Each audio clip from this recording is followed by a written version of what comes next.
First section, why write an annotated bibliography? So we're going to learn, prepare, determine, and formulate. Why write an annotated bibliography? So writing an annotated bibliography first gives you an opportunity to learn about your topic. Nothing worse than offering a viewpoint or putting out a claim on a topic for which you have no idea what the main arguments are. If you are writing a paper on any topic, just choose any topic you want. Lately, we've been having to deal with protests and movements and advocacy marches, right? And so you want to write on the topic of protests and movements. But then you get on camera, you take a selfie, or you march in a particular march, protest march, and offer a viewpoint to a journalist. But you don't know the main arguments of protest. You don't know the historical nature of protests, at least within the last 60 plus years. What has been sort of like the general argument? It's not just freedom, it's not just liberty, but it could also mean respect. It could also mean equality, equity, etc. And so you want to learn about your particular topic. Choose any topic that you are interested in. One assignment that I give students in my English 1301 class, it is the first course in the first year composition sequence, is right before they write the personal statement, I would have them to create an annotated bibliography over the schools that they are interested in applying to, one graduate school of those schools, as well as their future career intended objective.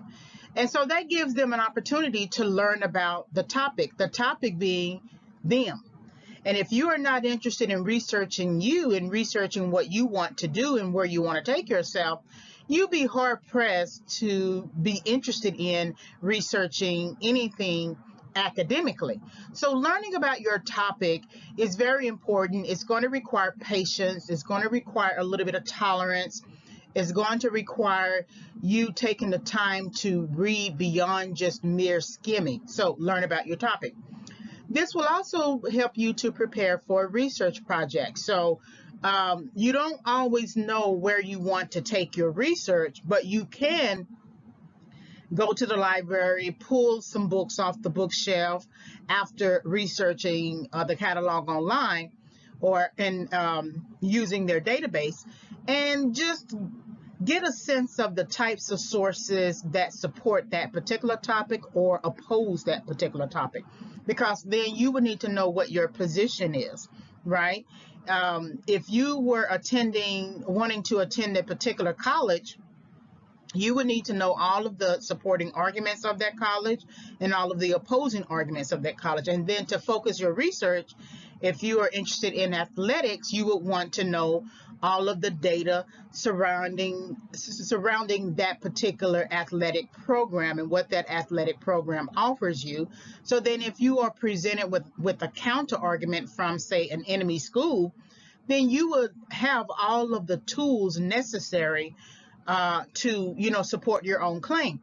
So it works the same way in theory.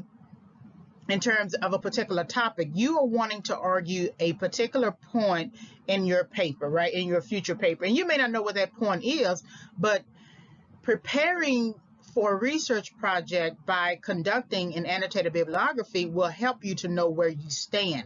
Or even if you choose to argue another side, you will have the evidence to know beyond a shadow of a doubt that you can do that successfully. So prepare for a research project. This gives you an opportunity to read sources carefully, thinking critically instead of just collecting information. So you do have to get out of the mode eventually of just collecting sources and maybe trying to find a quote that you think will fit within your future paper.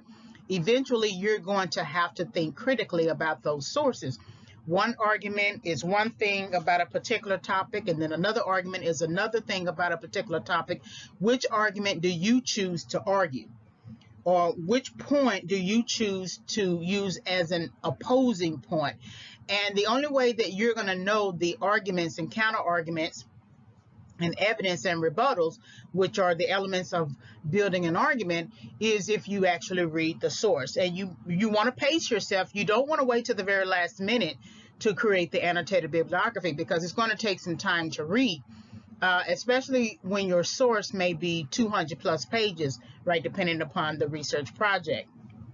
So you want to give the types of time necessary for you to be able to read those sources. So when I give this assignment, an annotated bibliography, students usually have about 2 to 3 weeks to write the annotated bibliography.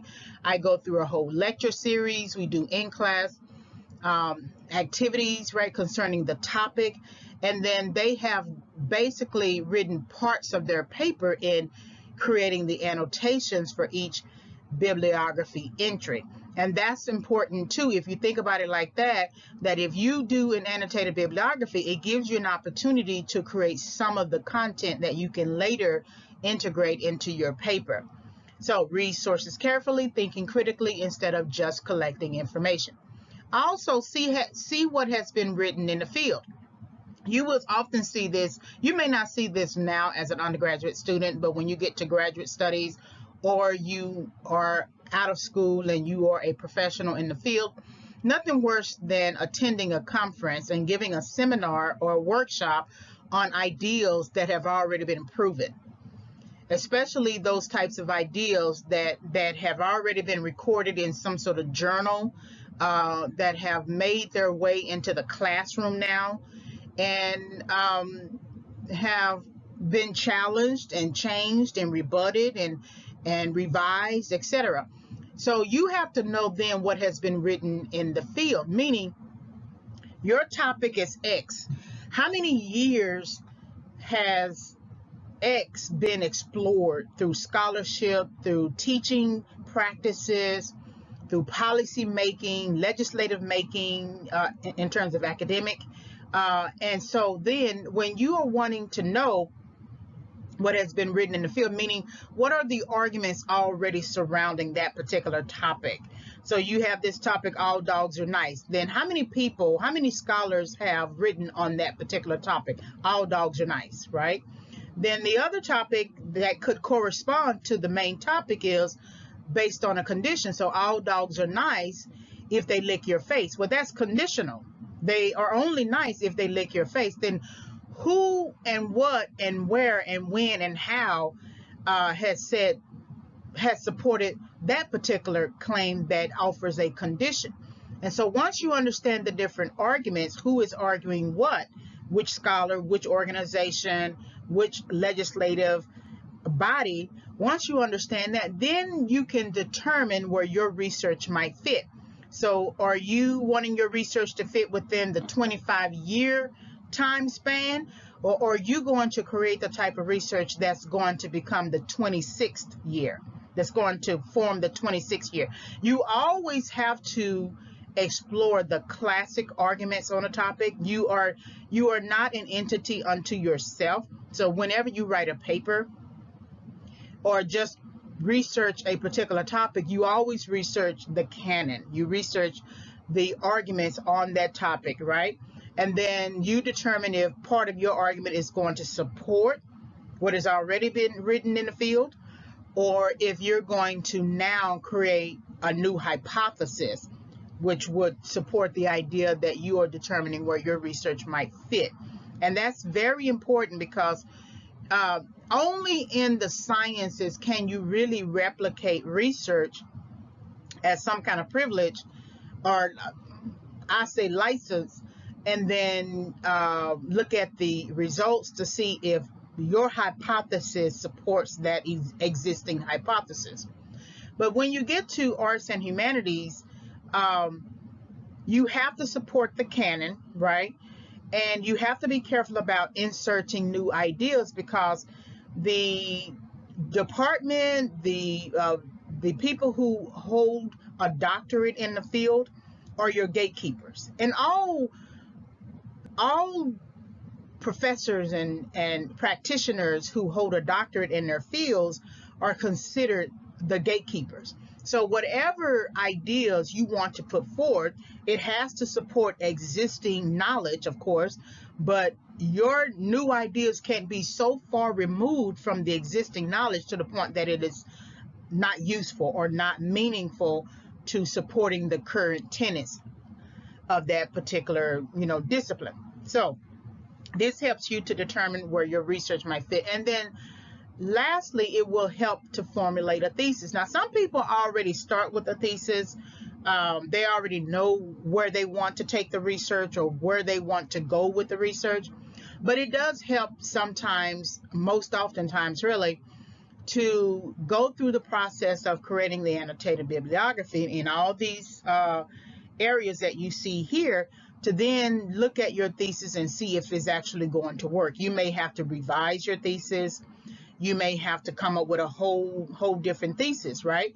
But writing the annotated bibliography, though, for those individuals who like to go the long route, which I like, but I also usually have some kind of idea of what I want to sort of argue, this will help you to formulate a thesis. So these are the reasons why writing an annotated bibliography is very important, because it reflects your capacity to understand what has already been written, and then understand where you need to take your research so that it doesn't go too far off the existing body of knowledge. So why write an annotated bibliography?